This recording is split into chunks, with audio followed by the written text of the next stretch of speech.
Alok Pandey the GS का channel में स्वागत है दोस्तों। आज का टॉपिक है इंडियन कॉन्स्टिट्यूशन में आर्टिकल नंबर 32। उसमें जो हम लोग 5 रिट्स लेकर के चल रहे हैं, उस 5 रिट्स में अंतिम जो रिट है वो है अधिकार प्रक्षा या को वारंटेरो। को वारंटेरो या अधिकार प्रक्षा ये है भारतीय संविधान में आर्टिकल 32 में और 226 में जो 5 रिट्स है उसमें से मैं अंतिम रिट के रूप में ले रहा हूं। को वारंटेरो या अधिकार प्रक्षा ये है गवर्नमेंट ऑफिसर्स के लिए जारी की जाने वाली रिट है। इसमें यह देखा जाता है कि कोई जो सार्वजनिक पदों पर बैठे लोग हैं क्या वह सही रूप से बैठे हैं, उपयुक्त तरीके से बैठे हैं, या उन्होंने कोई छल किया है, या उसके लिए वो इंटाइटल्ड है कि नहीं है। दोस्तों, हम अभी 4 रिट पिछले अलग अलग टॉपिक्स में अलग अलग सीरीज में लेकर के आए हैं, जैसे बंदी प्रत्यक्षीकरण है, परमादेश है, प्रतिषेध है और उत्प्रेषण है। ये रिट्स मुझे उम्मीद है कि आपको पूर्ण रूप से समझ में आ गई होंगी। अगर आपको कोई डाउट लगता है नीचे आप कमेंट करें, कमेंट करके बताएं कि आपको क्या दिक्कत है, मैं आपकी उस समस्या को सॉल्व करने का प्रयास करूंगा। आज हम जो बंदी प्रत्यक्षीकरण ले रहे हैं, को वारंटेरो ले रहे हैं या अधिकार प्रक्षा ले रहे हैं, यह है क्या कहता है कि इसके द्वारा किसी व्यक्ति को सरकारी पद प्राप्त करने से प्रतिबंधित करता है या प्रतिबंधित कर सकता है। अब प्रतिबंधित क्यों करेगा? प्रश्न आता है कि प्रतिबंधित कर तो सकता है को वारंटेरो, करेगा क्यों?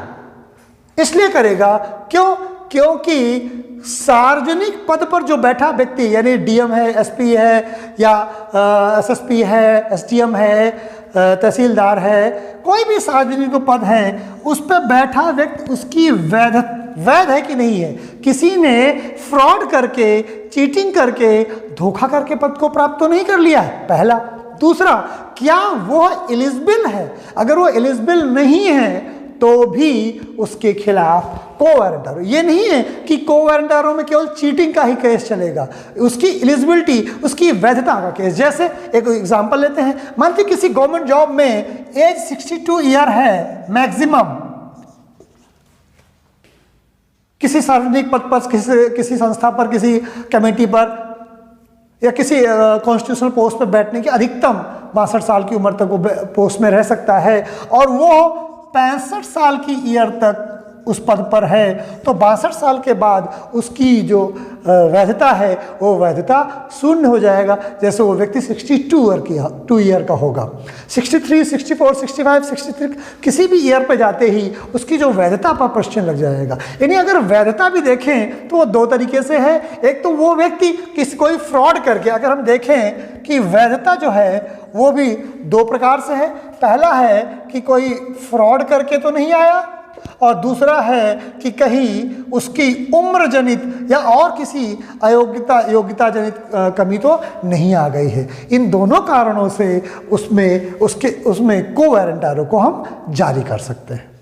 तीसरी बात जानते हैं को वारंटेरो में या अधिकार प्रक्षा में, वो ये है कि यह निजी पद के खिलाफ जारी नहीं किया जा सकता। यानी जो ये 5 रिटें हैं जिसमें बंदी प्रत्यक्षीकरण है, परमादेश है, उत्प्रेषण है, प्रतिषेध है, ये तो अलग अलग तरीके से जारी की जा सकती हैं और अलग अलग व्यक्तियों के लिए होती हैं। लेकिन जो को वारंटेरो हो केवल एक तरीके से जारी हो सकती है, वो है सार्वजनिक पद पर बैठा व्यक्ति। अगर वो कोई सीधे सीधे स्पष्ट कहा गया है कि अगर निजी पद पर कोई व्यक्ति बैठा है, यानी गवर्नमेंट जॉब नहीं है, सार्वजनिक पद नहीं है, तो उसके खिलाफ किसी भी रूप पर को वारंटेरो को जारी नहीं किया जा सकता है। अगली बात हम जानते हैं, पद नियुक्ति पर विधि का उल्लंघन हुआ हो। अगर किसी व्यक्ति को किसी पोस्ट पर अपॉइंट किया गया है और उसमें लॉ को तोड़ा गया है, लेकिन किस पोस्ट पर? पद नियुक्ति जो आएगी उसका मतलब होगा सार्वजनिक पद, यानी सार्वजनिक पद पर अगर विधि का उल्लंघन हुआ है तो वो भी को वारंटेरो के अंतर्गत आएगा। न्यायालय उससे पूछेगा कि आप इस पद पर कैसे, आप अपनी पद की वैधता को सिद्ध कीजिए। इसीलिए कोवेरेंट एरो को मैं कहता हूं सामान्य अर्थ में या सामान्य भाषा में, समझने की भाषा में, आप यहां कैसे, आप इस सार्वजनिक पद पर कैसे। अगर लेमैन में याद रखने के लिए कहा जाए तो बस आप यहां कैसे। हम इसे कहकर भी समझ सकते हैं कोवेरेंट एरो कैसे, कहां पर, सार्वजनिक पद पर।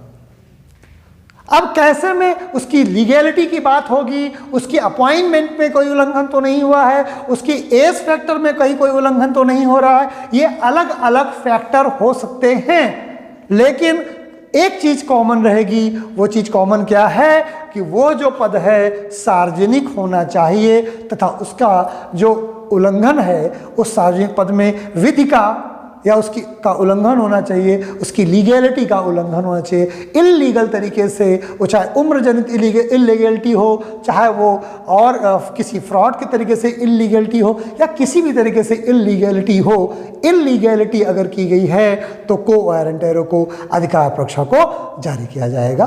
दोस्तों, आज मैंने कोवेरेंट एरो को न्यूनतम समय पर आपको समझा देने का प्रयास किया है। उम्मीद है कि अधिकार परीक्षा कोवेरेंट एरो आपको समझ में आ गई होगी।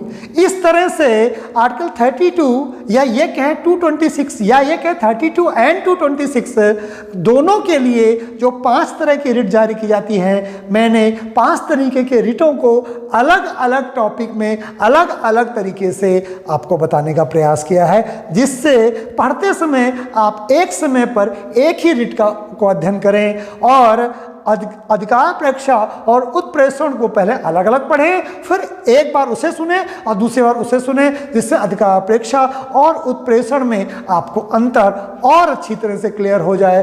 क्योंकि सामान्य तौर पर अधिकार परीक्षा और उत्प्रेषण बहुत ज़्यादा कन्फ्यूजन क्रिएट करती है। उम्मीद है दोस्तों आपको मेरी ये 5 रिट्स जो अलग अलग तरीके से बताया है आपको समझ में आई होंगी और आपके ज्ञानवर्धन में और आपके कॉम्पिटिटिव एग्जाम में बहुत फायदेमंद होगी। अगर कहीं पर भी कोई कन्फ्यूज़न है तो उन सारे रिट्स के नीचे या जो भी आप मेरा वीडियो देख रहे हैं आप कमेंट करिए। अगर वो कमेंट मेरे उत्तर देने लायक है तो मैं अवश्य उसमें आपको उत्तर दूंगा। दोस्तों, आज वीडियो मैं अपना यहीं समाप्त करता हूं। नेक्स्ट वीडियो तक के लिए जय हिंद।